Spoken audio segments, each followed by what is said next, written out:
Step inside a graduate degree, and you will immediately find yourself swallowed by a 50-hour week. Between the reading, the writing, the teaching, and the endless lab time, keeping your head above the surface requires constant motion. But if you ask the university for a breakdown of tasks that fill those 50 hours, they can't tell you. Nobody writes it down. We built an academic system that grades and tracks almost every human action on a campus, yet the total volume of work required to earn a degree remains a complete mystery. The workload estimates printed on official program brochures are absolutely not records of real human effort. They are institutional illusions. To see how we get it so wrong, look at the first tool we use to track time, the calendar.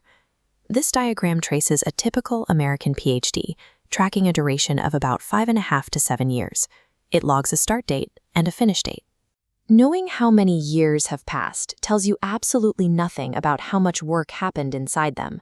The calendar cannot show if a week was completely idle or an exhausting, wildly inconsistent 80 hours. The second tool is the credit system.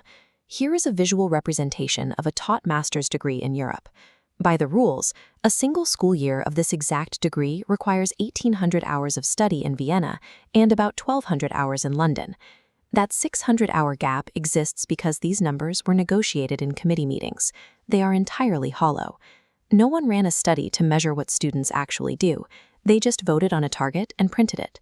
Our third tool is just asking the students through online surveys. Anyone can choose whether or not to answer, meaning the data tilts heavily toward the people feeling the most stressed and eager to complain. We are relying on empty calendars, invented credit rules, and skewed survey results. Every official hours-to-degree metric you encounter is built from parts that don't reflect reality.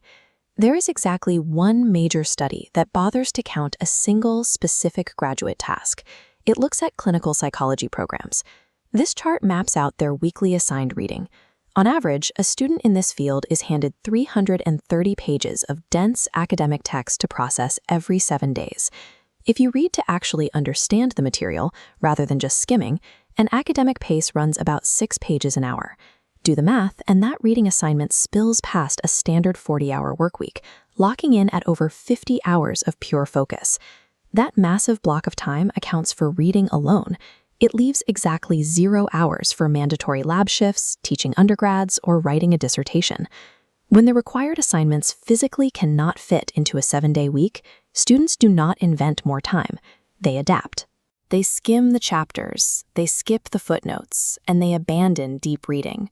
Piling on impossible math does not force students to work a 90-hour week. It quietly erodes the quality of their education in a way the university never has to record.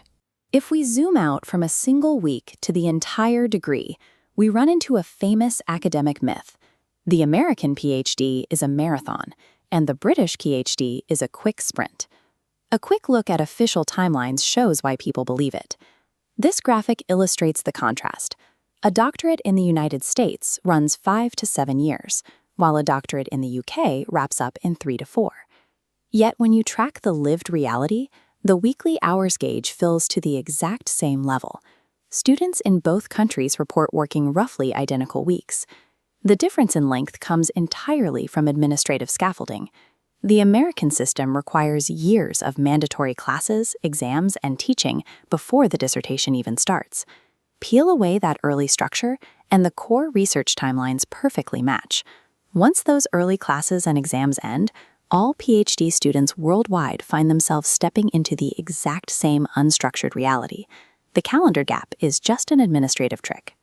Beneath it lies a completely isolated, identical research void that every graduate student must eventually face alone.